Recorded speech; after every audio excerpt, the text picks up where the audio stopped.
Okay. Do you want some honey? It's still hot. No, I don't want any honey. So it looks like I'm drinking tea.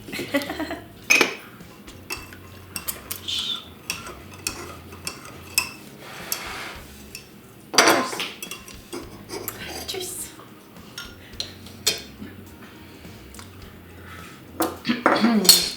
Yes. Welcome to Stories Behind the Songs, where Sarah and I explain the story behind the song. A song that we've chosen. Today's song is Half-Hearted. It's the new 2023 release. first 2023 release. Yes. I'm excited about this one. Yeah, me too. When did we even start the song? Man, actually, it's been longer than I thought it had been. Yeah. I was thinking about the song a couple days ago, and I was like, oh my word, I think we had that idea like 2 years ago. It's been a long time. When you release a song, it's new to everyone but you. Like, it feels old. And it feels old. It feels old to me.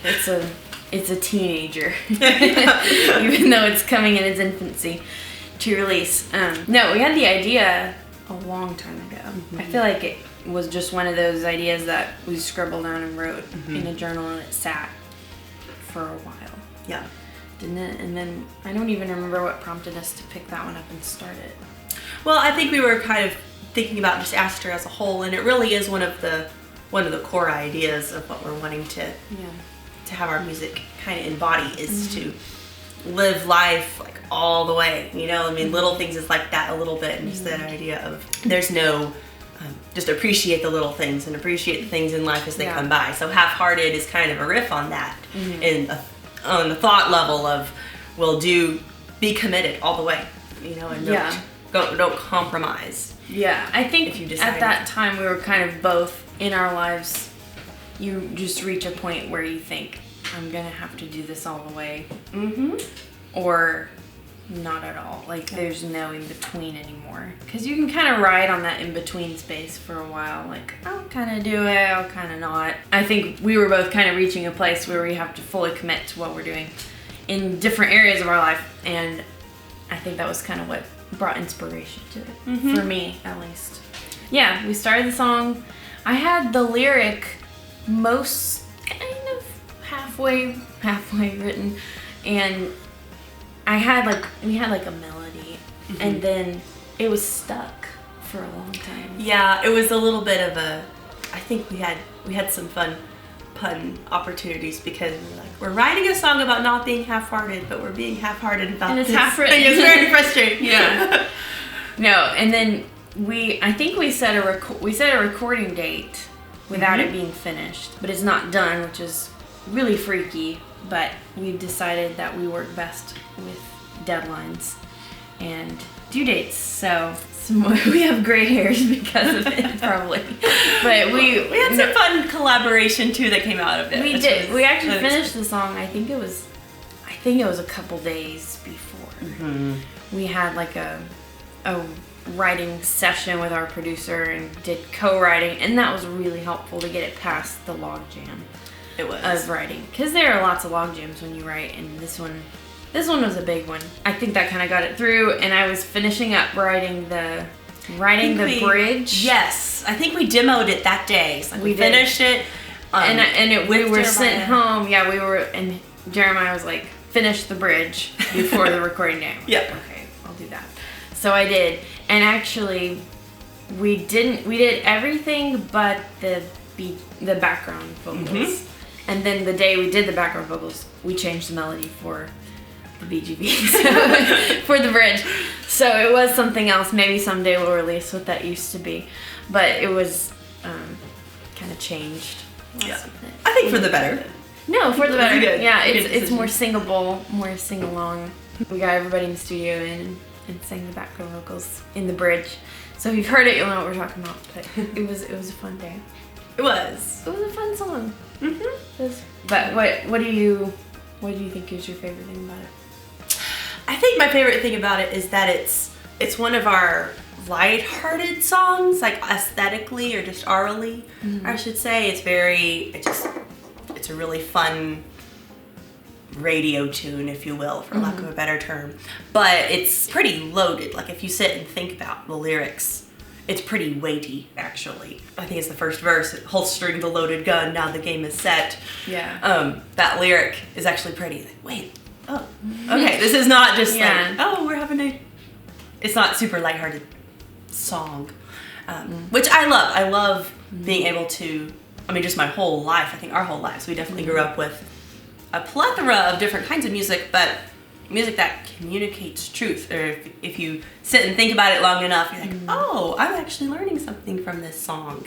And I think that's really powerful and important to me. Yeah. To be able to do that as an artist. It is a challenge. It's a challenge of a song, I think.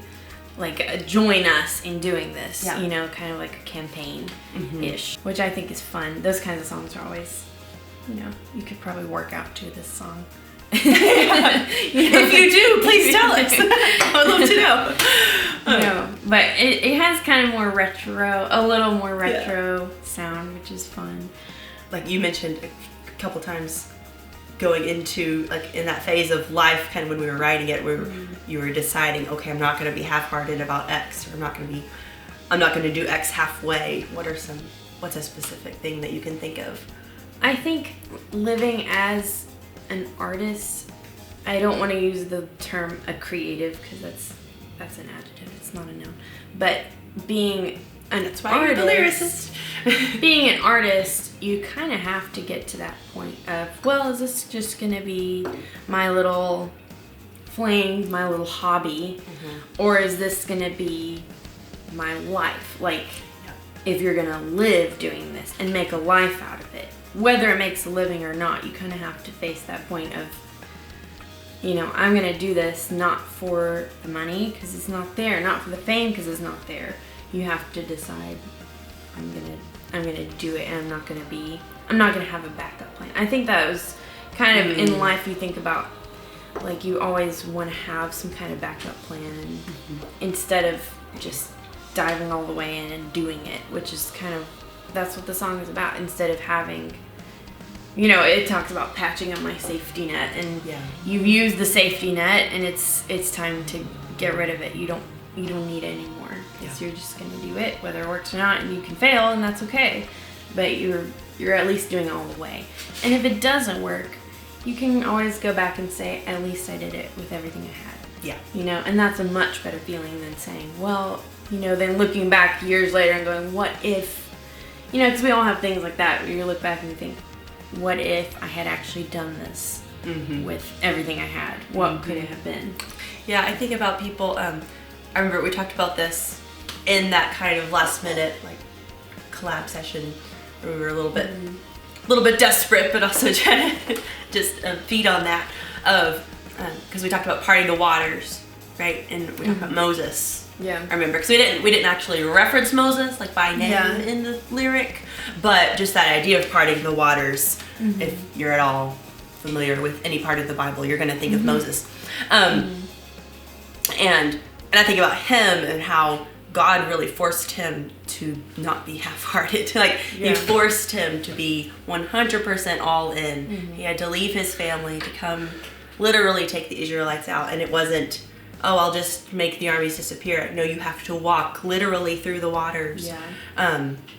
And how I think we romanticize that, but it was actually really dangerous. Yeah. And really scary. And I think there's a lot of power in that too, and remembering that it wasn't romanticized. And you also, well, that idea, you cannot be effective if you don't do it all the way. Exactly. You know, like, if, you know, God can't use somebody who's just slapping at it. Yeah. Which is rather scary. It's a scary thought. It is. And even outside of, you know, in the secular world, I've enjoyed watching some documentaries and just, like, learning about actually Walt Disney as a person. And I didn't know this, but he failed many times, like, in large ways that were very embarrassing. And, like, the whole company just, like, collapsed. Like, and for some reason he just kept going because he just had this vision and this drive. And I don't know his spiritual life at all. I'm not familiar with that. But that drive is very inspiring actually. And obviously, you know, it's one of the biggest companies in the world today. So it ended up being successful by the end of his life. But it also took like 30 years of his life to get there. It wasn't successful till he was a granddad. Yeah. And well, Thomas Edison, the famous quote, I found like 10,000 ways not to make a light bulb. You have to go through. Exactly. You have to go through the trial and error and not be afraid of the error, but learn from it. And be wholehearted about it. And put everything you have into it. Yeah. I think one of the conclusions is just if God has given you a drive or a directive or a passion and you know that it's from Him, then that's the only safety net you need. That's the story. That's the tea. It's the tea. Do you want some more tea? Did you finish your coffee? I'm not drinking tea. It's good enough. Yeah. Thanks for joining us. We didn't plan that at all.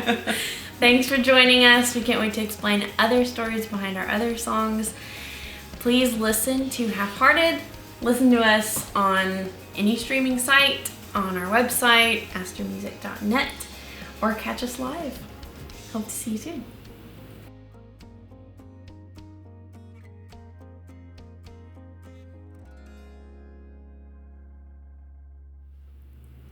You can cut it now.